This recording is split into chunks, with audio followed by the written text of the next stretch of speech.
Good morning friends, ફરીથી આપણે TYBSc physics paper 502ના unit 1ની ચર્ચા કરીએ. લાસ્ટ લેક્ચરમાં આપણે જુદા જુદા વિતરણ વિધેયો મેળવેલા હતા. ગિબ્સનું વિતરણ વિધેય, ગિબ્સનું વિતરણ વિધેય મેળવવા માટે અન્ય રીતનો પણ ઉપયોગ કરેલો હતો. બરાબર છે. ઉર્જાનું સરેરાશ અને ડિસ્ટ્રીબ્યુશન કેવી રીતે મેળવી શકાય એના વિશેની પણ ચર્ચા કરી હતી. હવે આજે નવા ટોપિકની વાર્તા કરીશું જે એક્ઝામમાં ખૂબ જ ઉપયોગી છે મિત્રો. બરાબર છે. ગ્રાન્ડ કેનોનિકલ ફંક્શન જે છે એ તમે તમારી રીતે જોઈ શકશો કે જે કેનોનિકલ વિતરણ વિધેયના આધારે આપેલું હોવાથી આપણે એની અત્યારે ચર્ચા કરતા નથી. એના પછીના નેક્સ્ટ ટોપિકની આજે ચર્ચા કરીએ છીએ કે જે એક્ઝામમાં અલ્ટરનેટિવલી 100% પૂછાશે. કયો ક્વેશ્ચન છે મિત્રો? આ રે તો reduction of Gibbs distribution of Maxwell and Boltzmann distribution, એટલે કે ગિબ્સના વિતરણ વિધેય પરથી મેક્સવેલ વિતરણ વિધેય અને બોલ્ઝમેન વિતરણ વિધેય શોધો અથવા તો મેળવો. બરાબર મિત્રો, આ બે ક્વેશ્ચન છે કે ગિબ્સના વિતરણ વિધેય પરથી મેક્સવેલ વિતરણ વિધેય મેળવો. મોટો ક્વેશ્ચન એનો પણ થઈ શકે છે. અને જો મેક્સવેલનું ના પૂછાય તો ગિબ્સના વિતરણ વિધેય પરથી બોલ્ઝમેન વિતરણ વિધેય મેળવો. આ બંનેમાંથી એક ક્વેશ્ચન 100% યુનિવર્સિટીની એક્ઝામમાં તમારે આવશે કે ગિબ્સના વિતરણ વિધેય પરથી મેક્સવેલ વિતરણ વિધેય મેળવો અથવા તો ગિબ્સ વિતરણ વિધેય પરથી મેક્સવેલ વિતરણ વિધેય મેળવો. બરાબર છે મિત્રો. આપણે ગિબ્સ વિતરણ વિધેયની સૂત્ર પી આલ્ફા બરાબર e raise to minus beta E alpha upon summation e raise to minus beta E alpha મેળવેલું હતું. કુલ એક અણુની ઉર્જા ભાગ્યા કુલ અણુની ઉર્જા એ તમારા વિતરણ વિધેય ગિબ્સના વિતરણ વિધેયની સંભાવના હતી. બરાબર. પી આલ્ફા એક અણુની ભાગ્યા ટોટલ અણુની. બરાબર. એમાં ગિબ્સ વિતરણ વિધેયમાં શું હતું કે ટોટલ અણુઓની ઉર્જા એટલે કે જુદા જુદા બધા જ અણુઓની ઉર્જા બદલાઈ શકે પણ ટોટલ એનર્જી ઈ સેમ રહે અને એન નંબર ઓફ એટમ્સ જેની સંખ્યા અચળ રહેવી જોઈએ. બરાબર. તો હવે જોઈએ આજે કે ગિબ્સના વિતરણ વિધેય પરથી મેક્સવેલ વિતરણ વિધેય કેવી રીતે મેળવી શકાય. તો શું કહે છે કે ગિબ્સનું વિતરણ વિધેય સામાન્ય વિતરણ વિધેય છે અને તેના પરથી મેક્સવેલ વિતરણ વિધેય નીચે પ્રમાણે મેળવી શકાય. તો શું છે મેક્સવેલનું વિતરણ વિધેય? આપેલા અણુઓના દર યુ, આપેલા અણુઓના દર યુ અને યુ વત્તા ડીયુ વચ્ચે હોવાની સંભાવના દર્શાવે છે. બરાબર છે. મેક્સવેલનું વિતરણ વિધેય શું કહે છે? આપેલા અણુઓનું દર એ યુ અને યુ વત્તા ડીયુ વચ્ચે હોવાની સંભાવના. બે અવસ્થાઓ બતાવેલી છે, બે જુદી જુદી અવસ્થાઓ છે. એકમાં યુ છે અને યુ વત્તા ડીયુ એટલે કે અહીંયાથી અણુનું ટ્રાન્સફર થઈને અહીંયા સુધી હોવાની શક્યતા છે. ત્યાં તમારા અણુઓનું ઉર્જા ડિસ્ટ્રીબ્યુશન કેટલું થાય છે એ ગિબ્સના આધારે મેક્સવેલનું વિતરણ વિધેય સમજાવવાનું છે. બરાબર. તો જો અહીંયા શું કહે છે કે ભાઈ ફેઝ સ્પેસમાં કદ ઘટકમાં અણુઓની શક્ય સ્થિતિઓની સંખ્યા નીચેના સૂત્ર ઉપરથી મેળવી શકાય. ફેઝ સ્પેસની આપણે શરૂઆતના લેક્ચરમાં વાત કરી હતી. ફેઝ સ્પેસ કોને કહેવાય? તો આ રીતે એક ફિગર હતી જેમાં 2 ડાયમેન્શન હતા.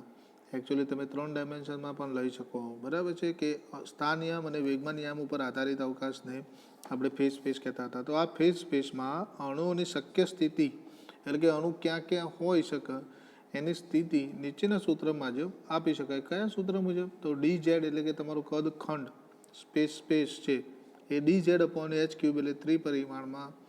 તો કેવી રીતે આપી શકાય? ડીએક્સ ડીવાય ડી ઝેડ આ તમારા સ્થાનિયામો ઇન્ટુ ડીપીએક્સ ડીપીવાય ડીપી ઝેડ એટલે કે વેગમાનયામો.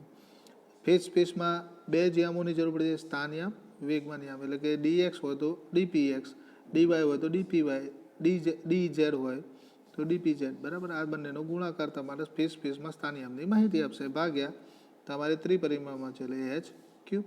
સમીકરણ 1. આ શું છે?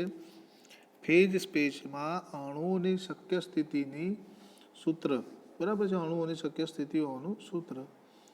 હવે શું કહે છે કે ગિબ્સ વિતરણ વિધેય પ્રમાણે જો આપેલી પ્રણાલી આલ્ફા સ્ટેટમાં ઉર્જા દર હોવાની સંભાવના પી આલ્ફા હોય તો પી આલ્ફાનું સૂત્ર આપણે તારવેલું જ હતું મિત્રો ગિબ્સ વિતરણ વિધેયનું કે શું થાય? પી આલ્ફા બરાબર G alpha into E raise to minus beta E alpha upon summation E raise to minus beta E alpha. આ એક અણુની ઉર્જા છે, આ બધા અણુની ઉર્જા છે, આ નંબર ઓફ એટમ્સ છે. બરાબર છે? ખ્યાલ આવ્યો? ઓકે મિત્રો, ફરીથી કહું છું, આ નંબર ઓફ એટમ છે, આ એક અણુની ઉર્જા છે, આ બધા જ અણુઓની ઉર્જા છે, જેની શક્યતા પી આલ્ફા વડે દર્શાવી શકાય છે. ગિબ્સ વિતરણ વિધેયમાં ટોટલ નંબર ઓફ એટમ્સ કેવા રહેશે? અચળ. અચળને આપણે કેવી રીતે દર્શાવીશું? 1 દ્વારા. બરાબર, આગળ આવશે, જોઈએ. મેક્સવેલ વિતરણ વિધેય કેનોનિકલ એસેમ્બલને લાગુ પડે છે, તેથી જી આલ્ફા બરાબર 1 થાય છે. જુઓ મિત્રો, ફરીથી મેક્સવેલ વિતરણ વિધેય કેનોનિકલ એસેમ્બલને લાગુ પડે છે. કેનોનિકલ એસેમ્બલ જ શું કહે છે કે ભાઈ કેનોનિકલ એસેમ્બલમાં ઈ જે બદલાઈ શકે છે જ્યારે નંબર ઓફ એટમ એન અચળ રહેશે. બરાબર, તો નંબર ઓફ એટમની સંભાવના જ આપણે કયા સમીકરણ દ્વારા આપીએ છીએ? જી આલ્ફા. નંબર ઓફ એટમ એટલે કે જી આલ્ફા. તો જી આલ્ફા અચળ રહેશે, તો અચળનો મતલબ શું થાય? 1 લઈ શકો. તો અહીંયા દર્શાવેલું છે કે મેક્સવેલ ઇક્વેશન આપણું કેનોનિકલ એસેમ્બલને લાગુ પડે તો જી આલ્ફા બરાબર 1 જ થાય. તો ઉપરનું ઇક્વેશન આ રીતે લખી શકાય: પી આલ્ફા બરાબર e raise to minus beta E alpha upon summation e raise to minus beta E alpha. સમીકરણ 3.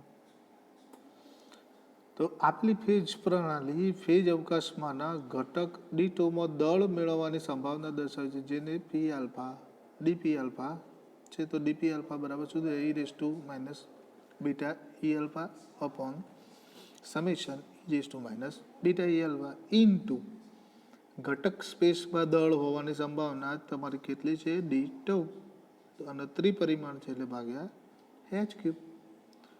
જ્યાં તમારું ડી ટુ જો એને સ્પેસિફાઈ કરીને આપ્યું છે, શું છે? ઘટક સ્પેસનું દળ એટલે કે dx DY dz into DPX ડીપીવાય ડીવીઝેડ. બરાબર, તો ઉપરનું સૂત્ર આ રીતે ફરીથી લખી શકાય કે ડી ટુની જગ્યાએ આપણે શું મૂકીશું? DPX DPY DPZ into DPX DPY DPZ upon H cube. સમીકરણ 3.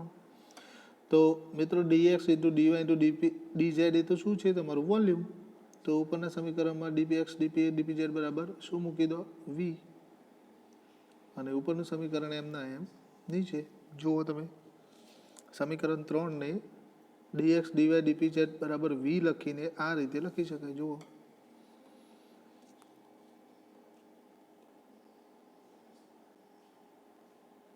ઓકે, બરાબર છે. ઓકે, તો આગળ જઈએ. હવે આ સમીકરણનું આગળ વિસ્તરણ કરીશું આપણે કે પરંતુ ઉર્જાયામ ઉપર આધારિત નથી. જે ઉપરની તમે સમેશન દર્શાવેલું છે તેમાં કોઈ જગ્યાએ જો મિત્રો ઉર્જાની વ્યાખ્યા કરવામાં આવેલી નથી. એટલે કે આ યામો ઉર્જા ઉપર આધારિત નથી.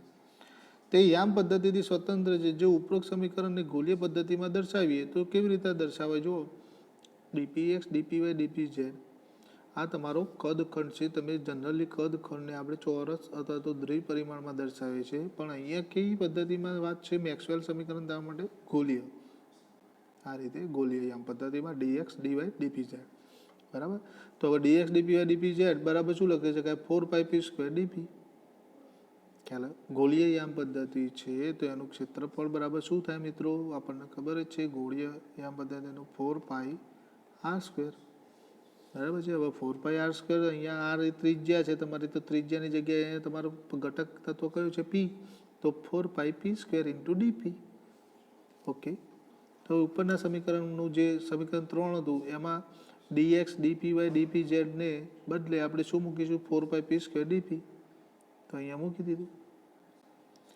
આ સમીકરણ નીચે આગળ વિસ્તરણ કરી કે 4πv આગળ કાઢ્યું છે કોન્સ્ટન્ટ તરીકે, એચ ક્યુબ કોમન કાઢ્યા, શું વધ્યું? આ વસ્તુ અહીંયા પાછું મૂક્યું અને આ વસ્તુ p² ડીબી અહીંયા. સમીકરણ 4 જો. ઓકે, હવે આ સમીકરણ 4માં દરેક વસ્તુ શું છે? જો મિત્રો, એનર્જી ઈ એટલે શું છે? એનર્જી કેવી રીતે છે? એ અણુ દર શરૂઆતમાં જે ક્વેશ્ચન ચાલુ થયો એટલે કીધું કે મેક્સવેલ વિતરણ વિધેય કોઈ અણુના કદખંડ યુથી યુ વત્તા ડીયુ વચ્ચે હોવાની સંભાવના છે. તો યુથી માંડી યુ વત્તા ડીયુ સુધી પહોંચવા માટે એને શું કરવું પડશે? ગતિ કરવી પડશે. તો આ ગતિ સાથે સંકળાયેલી ઉર્જાને આપણે શું કીધું? ઈ. તો આ ઈ બરાબર ગતિ સાથે સંકળાયેલી છે તો શું થશે? 1/2 mv². તો વીની જગ્યાએ આપણે શું મૂકેલું છે? u². પી બરાબર શું છે? તો આપણને ખબર છે પી બરાબર mv. તો m ઇન્ટુ વી, વીની જગ્યાએ યુ મૂકવાનું છે. અને ડીપી બરાબર mv ડીયુ. તો m ડીયુ. તો આ ત્રણ ટર્મ છે ઈ, પી અને ડીપી એ ઉપર સમીકરણ 4માં મૂકીએ તો આ સમીકરણ આ મુજબ લખી શકાય.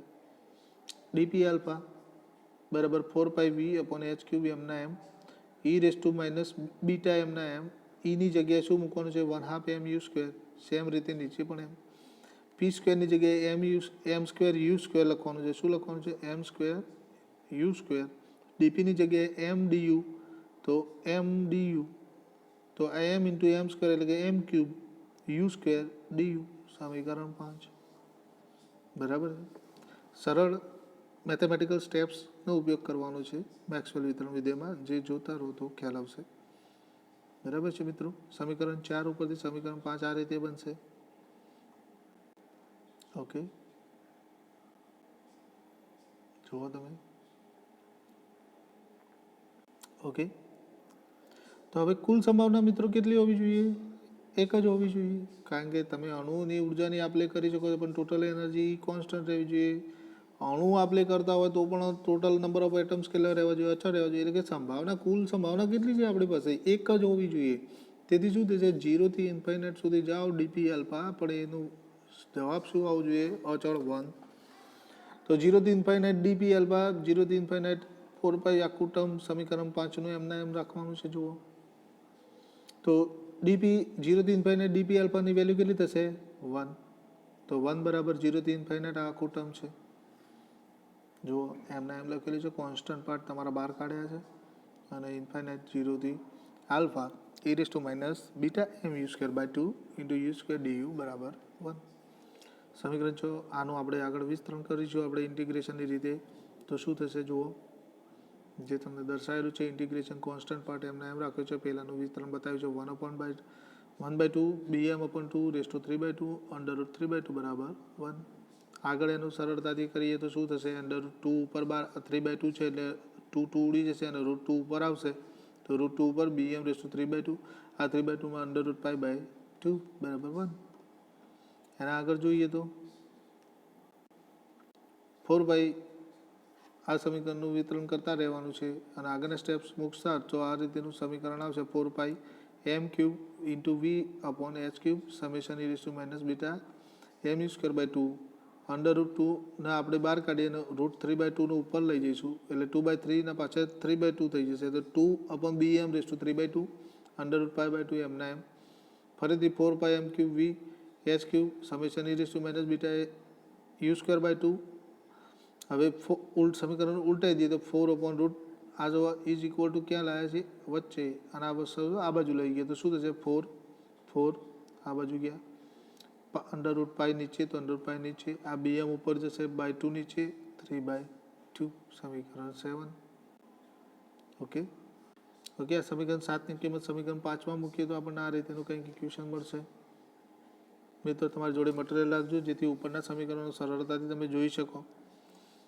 તો સમીકરણ 5માં મૂકો તો તમે શું મળશે? ડીપી આલ્ફા બરાબર 4/√π × bm/2 ⁻3/2 × e⁻β mu²/2 × u² du. સમીકરણ 8. હવે આ સમીકરણ બીટા બરાબર 1/kT મૂકીએ તો મૂકીને ઉપરનું સમીકરણ નીચે પ્રમાણે લખી શકાય. આ સમીકરણને મેક્સવેલ વેગ વિતરણ તરીકે ઓળખી શકાય છે. તો ઉપરના સમીકરણમાં બીટા બરાબર 1/kT મૂકીએ તો ઉપરનું સમીકરણ ડીપી યુ બરાબર 4/√π m/2kT. બીટા બરાબર શું મૂક્યું મિત્રો? અહીંયા બીટા બરાબર 1/kT તો m/2kT⁻3/2 e⁻mu²/2kT. બીટાની જગ્યાએ 1/kT તો u² du. તો આ તમારું જે સમીકરણ 9 છે એને તમારે શું કહેવાનું છે? મેક્સવેલનું વેગ વિતરણ સમીકરણ. બરાબર છે. પરીક્ષામાં ખૂબ જ અગત્યનો ટોપિક છે કે ભાઈ ગિબ્સ વિતરણ વિધેય ઉપરથી મેક્સવેલનું વેગ વિતરણ સમીકરણ તારવું. ખૂબ જ આઈએમપી છે. જુઓ મિત્રો, આવડી જશે. બરાબર છે. તો આશા રાખું આ ક્વેશ્ચન તમને સરળતાથી ખ્યાલ આવી ગયો છે. હવે આગળના ટોપિકમાં આપણે ગિબ્સ વિતરણ વિધેય ઉપરથી બોલ્ટ્ઝમેન ડિસ્ટ્રીબ્યુશન ફંક્શન તારવીશું. બરાબર છે. ત્યાં સુધી બાય બાય.